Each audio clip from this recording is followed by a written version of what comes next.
Hello, I am Eddie O'Sullivan, and this is This Week in the Italian Campaign. In This Week in the Italian Campaign, brought to you by the Freedom for Italy's Second World War History Network, the German Operation Fischfang in Anzio, and the bombing of the Abbey of Monte Cassino. The failure by the 45th Division to retake the Aprilia factory on the 12th of February marked the end of the first phase of the battle for the Anzio beachhead. The Germans had eliminated the Campoleone salient and captured the factory and Carracetto, but their attempt to trap 3 Brigade in the salient had failed. The cost for both sides was high, but time was on 6 Corps' side.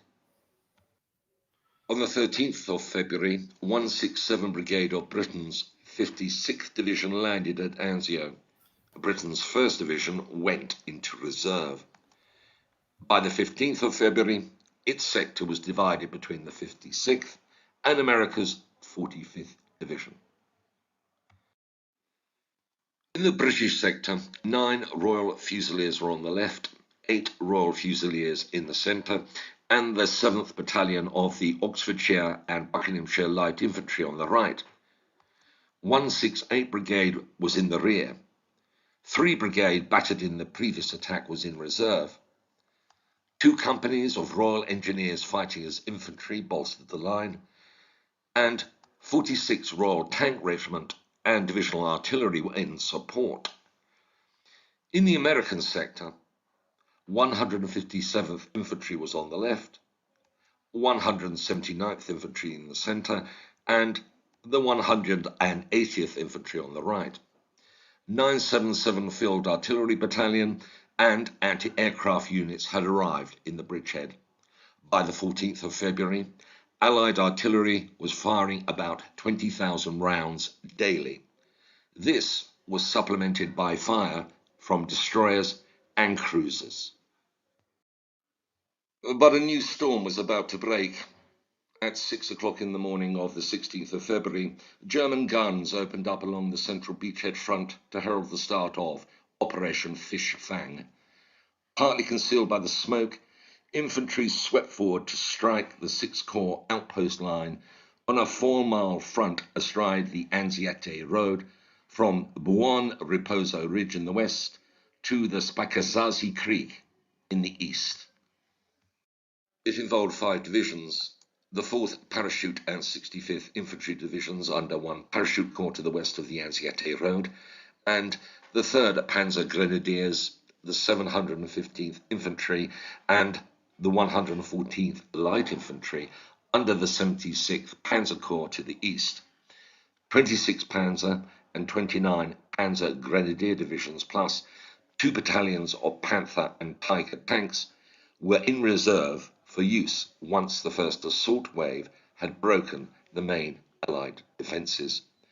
The objectives were the Fosso di Carracetto, 2,000 yards on the road towards Anzio, the lateral road farther south, on which had been established 6 Corps defence line, and then the Bosco di Padiglione, a stretch of country east of the main road, which would lead to Nettuno and sever the Allied forces in 2. The brunt of the first wave hit 157th Infantry and the 179th Infantry. German infantry and tanks advanced along the railroad west of the Anziate Road. Lighter blows fell upon the 180th Infantry, but no deep penetrations have been made anywhere along the 45th Division front by the end of the 16th of February.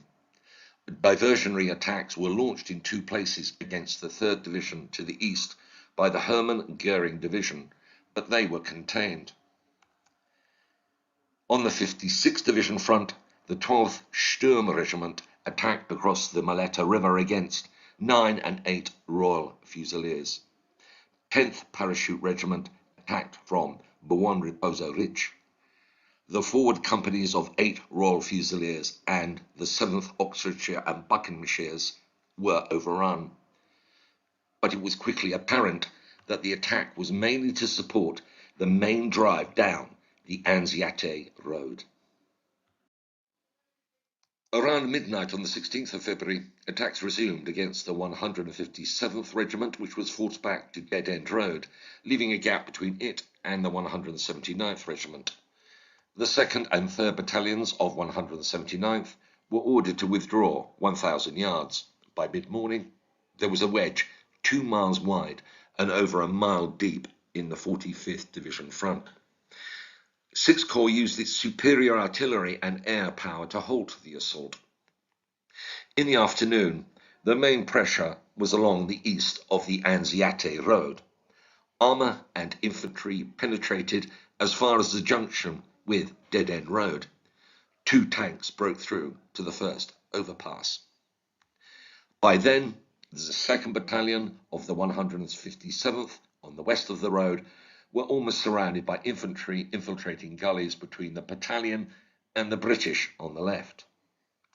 To the right, 180th Infantry extended its left flank to maintain contact with the 179th.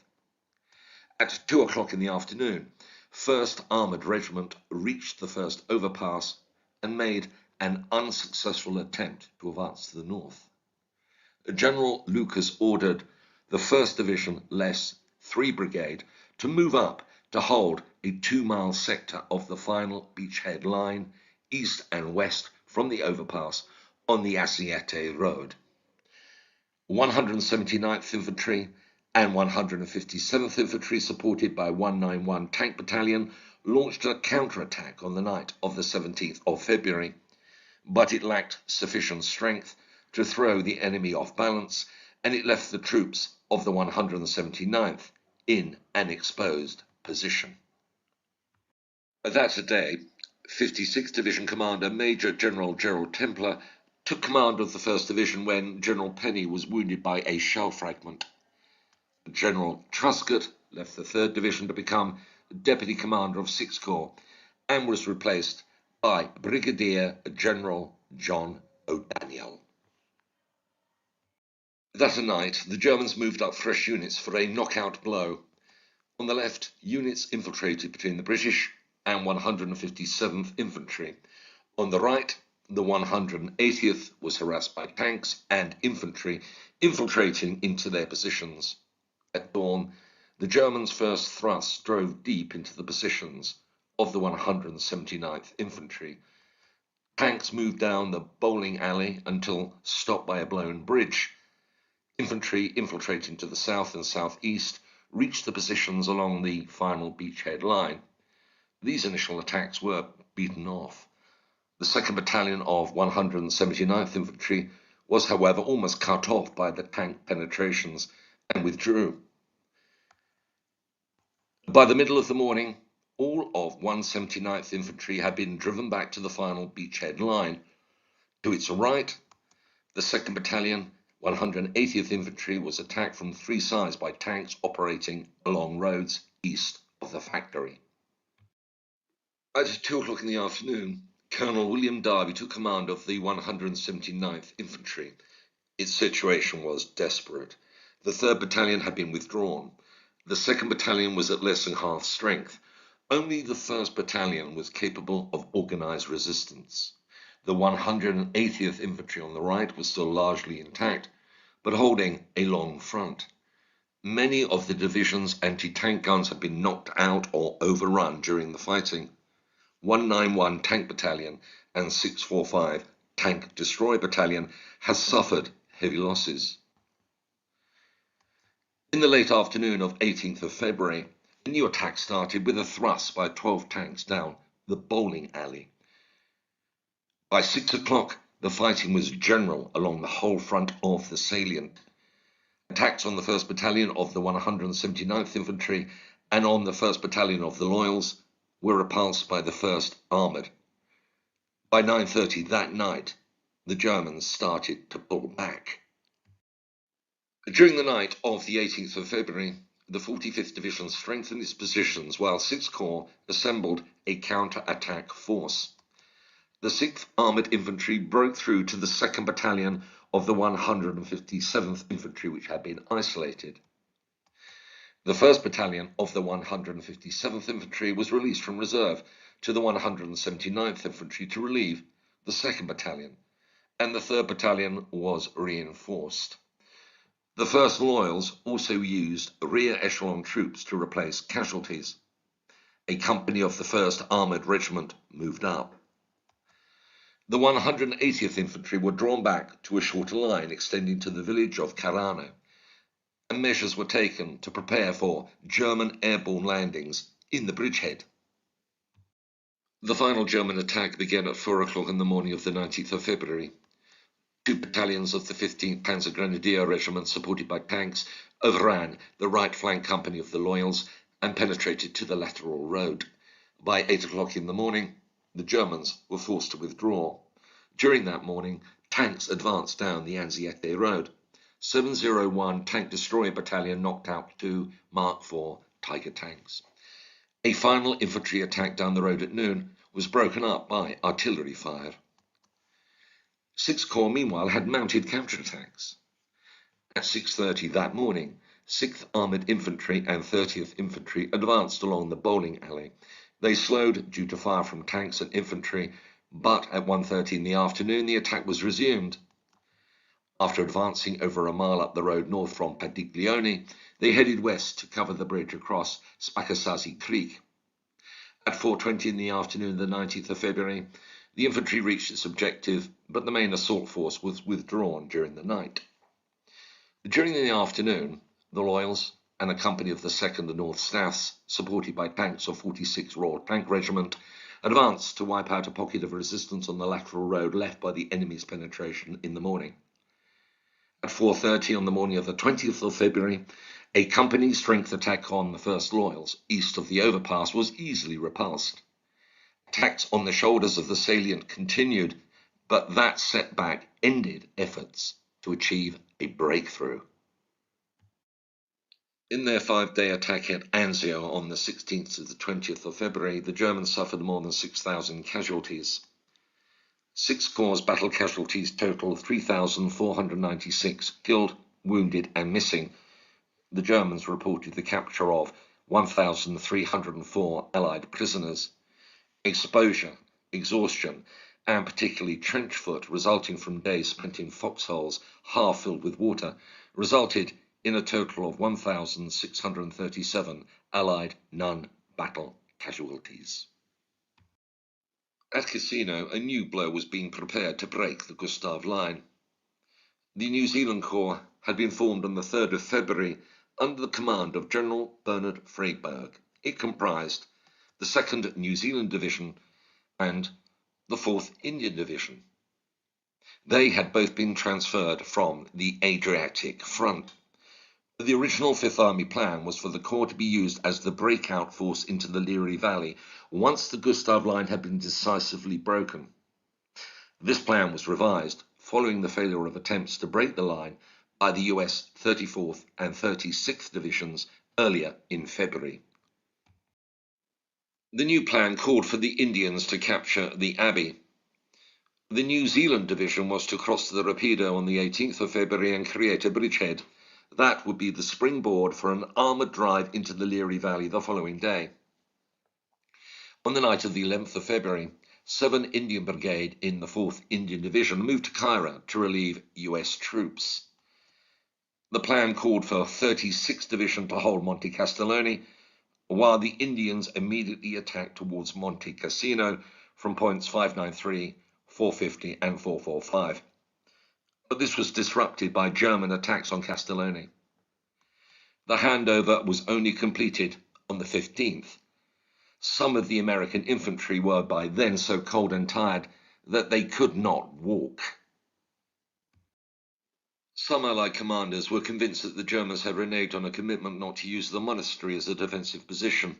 On the 14th of February, Freiburg visited Fifth Army Commander Mark Clark to assert that the monastery had to be dealt with.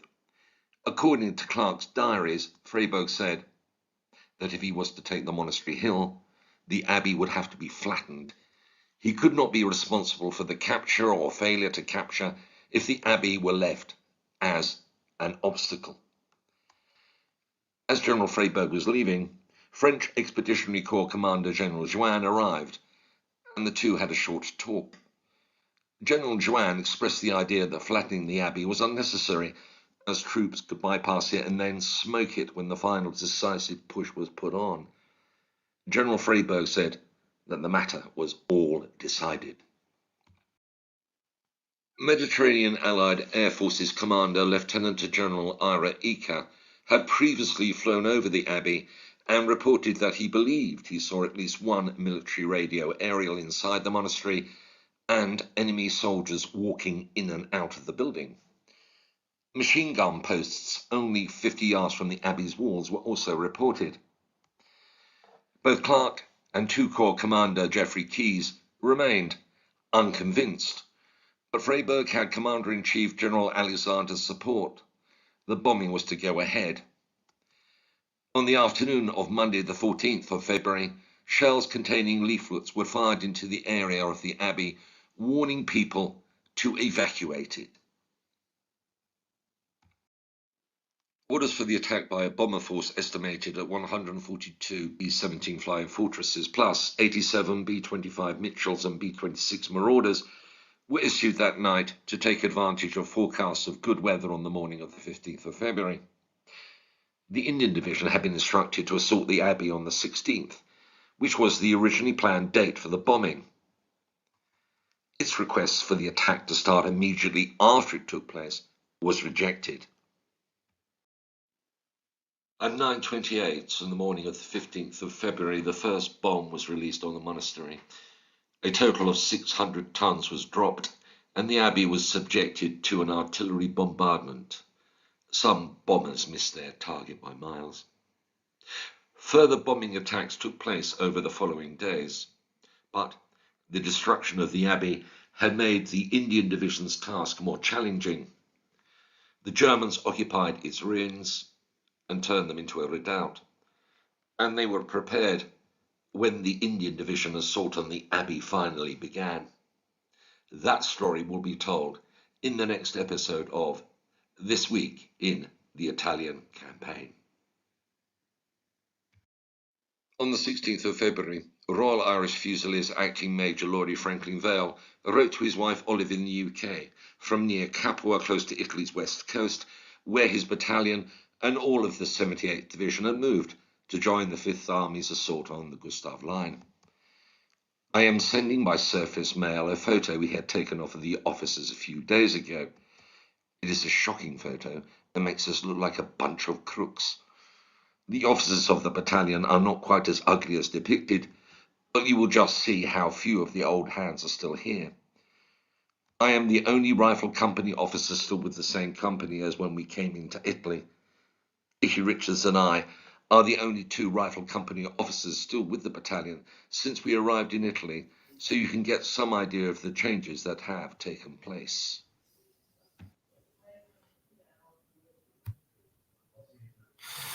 Well, there, what a dramatic week in the history of the Italian campaign.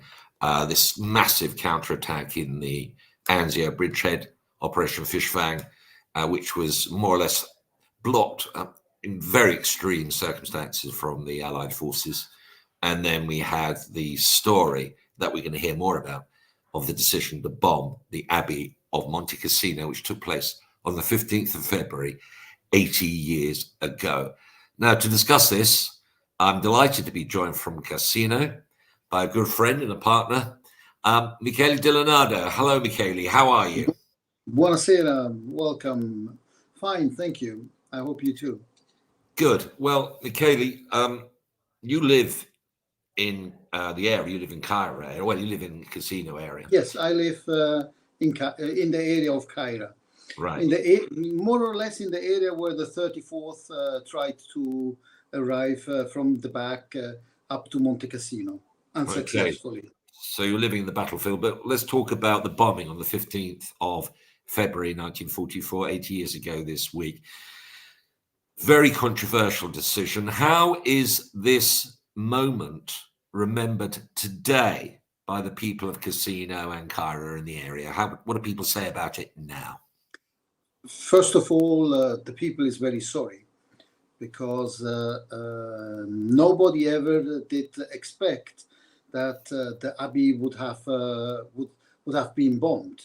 So the civilians did hide themselves against the abbot. Did not agree. He did not like to have the civilians in the Abbey.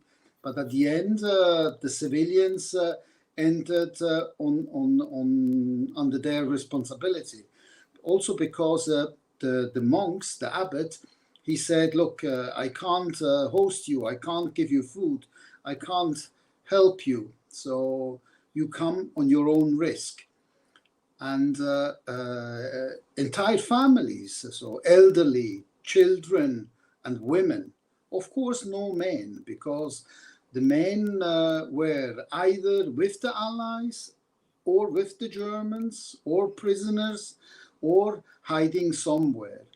The civilians stayed in the area, even if they were asked to go away to Calabria or to the north, forced to bring, they tried to bring them away. But they were so poor and they didn't want to leave the area, the few belongings they were having. And as I said, nobody did expect that the Abbey, because before that moment, never before, a church, an Abbey, had been attacked by purpose. So the leaflets, so we showed the leaflets were fired on the 14th, the day before.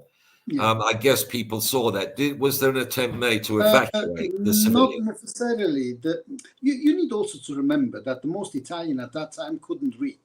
So that was an obstacle. So the Italians, they didn't, the most did not attend school. So somebody had to read the message.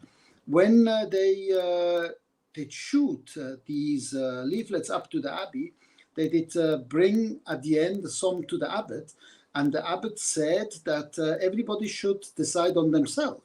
But you can imagine there was a neutral zone around the Abbey agreed by the Germans, and it was not difficult, it was not easy for the ones inside to escape from.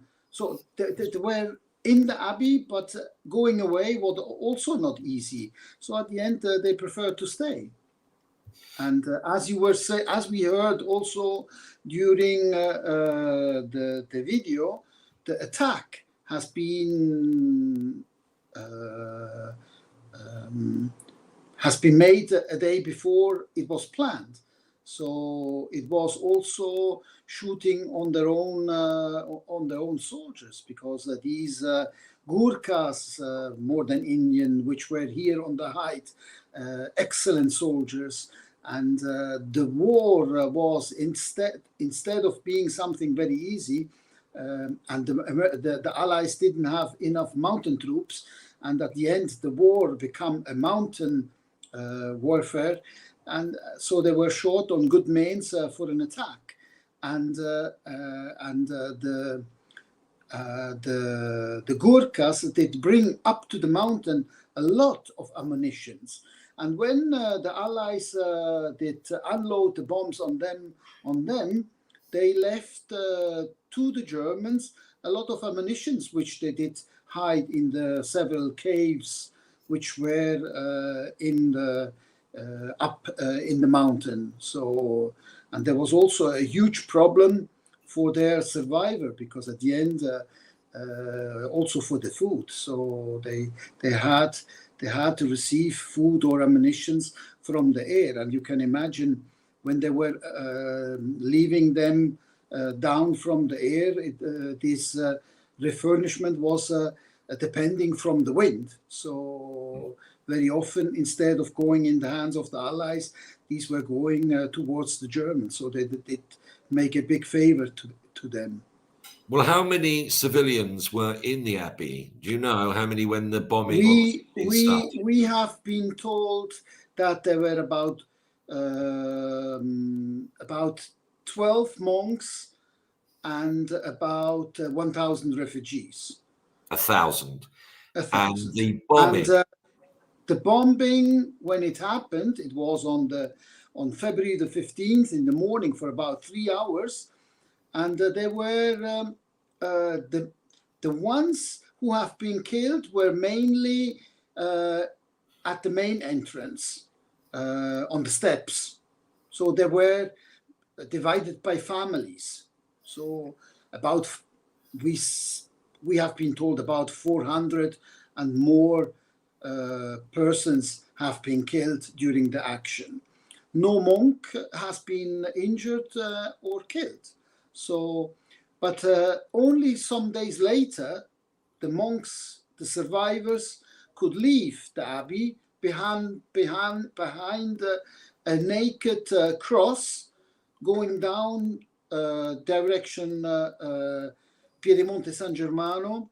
And there the Germans collected the abbot and the monks to bring them in safety to Rome. And then, of course, the rubble was a perfect advantage for the Germans. They could hide themselves, and so for the Allies it was even worse. And when I had here battlefield tours, and aviation came, one of the first carpet bombing was planned on the Abbey of Monte Cassino.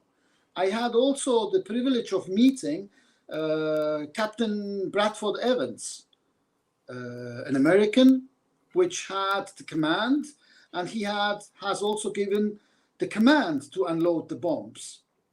After the war, I didn't know, at that time, I didn't know that much about war. I was just working in a hotel, and I had him as hotel guest, and he was coming very often to Italy for researches, and he was writing a book because he had problems with his soul. On to the question I have seen later in a German documentary, would you do it again if you would receive this command, this order? And he said yes, because we were soldiers. We had to fulfill what we have been told. But of course, I didn't think that it was right, but I had to do it. And so, I had also a further... One minute. So let's just get this right. So in the bombing on the 15th of February 1944, around 400 civilians were killed. Is that the figure you're talking about? 400. Yes. Yes. So that's lifted a massive effect on the area and the town of Cassino. So I assume the people came from the area. So that's one thing. And then the fighting. We're dealing with the fighting over the ruins next week, because this episode is purely dealing with the bombing and the decision. Now, in hindsight, looking back, I mean, where do you stand on this? Do you take the view that, in fact, the Germans were actually using the Abbey in a way which breached their promises, or do you think they weren't? Where do you stand on that, Michele? I can clearly state, I don't think, because I had a very good friend in the Abbey. He was one of the eldest monks. He was a kid at the time of the bombing, and he was... always studying about what happened. And as I speak fluently German, I had the chance to speak with a German paratrooper, and his name was Völk. And Völk was at point 593. On the specific question from Don Germano to Völk was, he said, were you in the Abbey? Were you Germans in the Abbey? And before I give you the answer, I need to say that Monsignor, that folk, paratrooper, at the end of the battle, during the Battle of Cassino, he didn't understand that all this was wrong.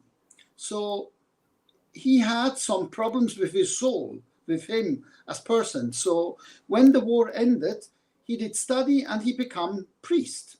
And he did return to Cassino with his fellow veterans, paratroopers, and he engaged his life in preaching and praying for peace. So he did come for decades to pray here in Cassino, in Terelle, in Ausonia, everywhere.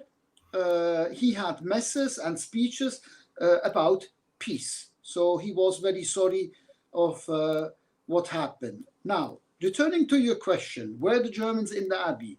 Monsignor de Volk said, no. I was in charge at point 593. Thanks to the Gurkhas, who kindly did bring up tons of ammunition, and he and his men, he had about 20 men, and they were using these ammunitions on every 20 minutes, 30 minutes, they were shooting for several days because they had plenty of ammunitions. So they were saying to the Allies, look, we are many, we have a lot of ammunition, we are not frightening. And so Monsignor Volk said, no, in the Abbey of Monte Cassino, we have never been.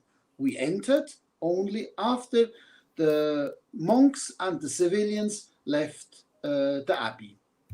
Okay, so I mean, this is you consider this to be historic fact and truth. It's beyond dispute. Yes. Yes. Okay, good. Well, that's an important point. I think that is the consensus nowadays.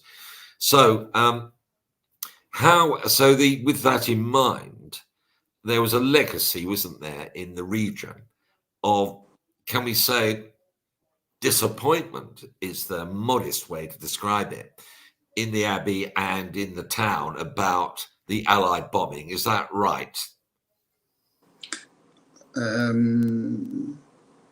For sure, still today, we don't like that the Abbey has been bombed. The legacy of the past was stronger as today. We respect a lot the Abbey of Monte Cassino, the monks of Monte Cassino, their work, and what they do on a daily basis worldwide. But Monte Cassino is also a strong symbol. Recently, in several important movies, they talked about the importance of Monte Cassino, like Monuments Men, importance of culture, or Il Nome della Rosa, the importance of what the Benedictine monks do teach. And the monks are doing this still today, because the Benedictine monks, and especially for, as we were not considered co-belligerent, we had to pay the reconstruction of Monte Cassino on our cost. So maybe there has been also some money that people did send from all over the world, but not all the money did arrive here. So mainly Italy did pay the reconstruction. For Italy and for the local people, the reconstruction of Monte Cassino is very important because it does state the fact that there is the force to restart, like the motto of Monte Cassino, Succisa virescit, cut it will rise again, like the phoenix. The Abbey of Monte Cassino will never die. It will always rise again out of its ashes. And that's very important. And after the war, the local people worldwide, the local Italy worldwide, everybody was needing good signs to not give up, to get the force to not surrender. And of course, religion probably at that time was even more important than it is today. So the abbey was completely rebuilt and its treasures were returned because in the autumn, the casino's treasures were actually taken out and they were looked after and they've been brought back. So casino today, Michele? So and so. There was a nice kind man, Dr. Becker, and he did go to Julius Schlegel. Julius Schlegel was responsible for the logistics. So the trucks from Rome came full to Casino, empty back. But there was also the Hermann Göring division. So somebody did consider at the very beginning, let's make a nice gift to Hermann Göring, which was an important art collector. So there is an interesting book. I think it's called The Rape of Europe, talking specifically about this. But anyway, thanks to General von Senger und Etterling, a lay Benedictine, studied in England, he did save the treasures because he did convince his superiors to use to save the treasures for propaganda, to say, look how good we are and how bad the others are. Let's say that 98% of all the treasures, I think there were 73, 77 trucks full of boxes which have been moved from Cassino to Sant'Angelo in Rome. But some boxes did still end in hand of Hermann Göring, and some pieces of art have been found in the salt mine in Salzburg, which Hermann Göring wanted to destroy. So, but the Allies were able to block it. So, luckily, they have been saved. And when they were able to find out to who it belonged, they did return it to Cassino. So, to people watching this show, and your story is really powerful, Michele, you would say to them, come to Cassino, come to Monte Cassino, but come to honor this extraordinary place of worship and devotion, which has existed for almost 1,500 years. Yes. One of the first great abbeys and monasteries of the world, with a Benedictine order that has changed the face of European and world history. So that's what you would say, isn't it? Come to the monastery, visit the monastery. It's got an extraordinary location, brilliant views. It's been beautifully restored, and there's much in it to admire. Find the Benedictines in the world. No, you are in London. Go also to Westminster Abbey, the Anglican. It was for 200 years a Benedictine abbey. There is also I think when you come in on the right side, there is also the Benedictine chapel, and so the Benedictines did go worldwide. So recently, when I was with you in Florida, I took the opportunity to visit also the Benedictines in Tampa. A big family. Everybody is welcome, Catholic or not, in a Benedictine abbey. And the Benedictines did save also the culture, the art. So if you consider Gregorian chants, if you consider the books they saved, they copied, the herbs they know, and also for the ones who love beer. So for the Benedictines, they did also invent beer. So it's nice to remember and toast to them. Absolutely, yes. The Benedictines are very worldly order, very worldly. Yeah. Now, final point is that each year, I think, the people of the area, the people of Italy, gather in Monte Cassino, to remember what happened on the 15th of February 1944. And that's happening this week, isn't it? So tell us about what you're doing on the 15th of February 2024.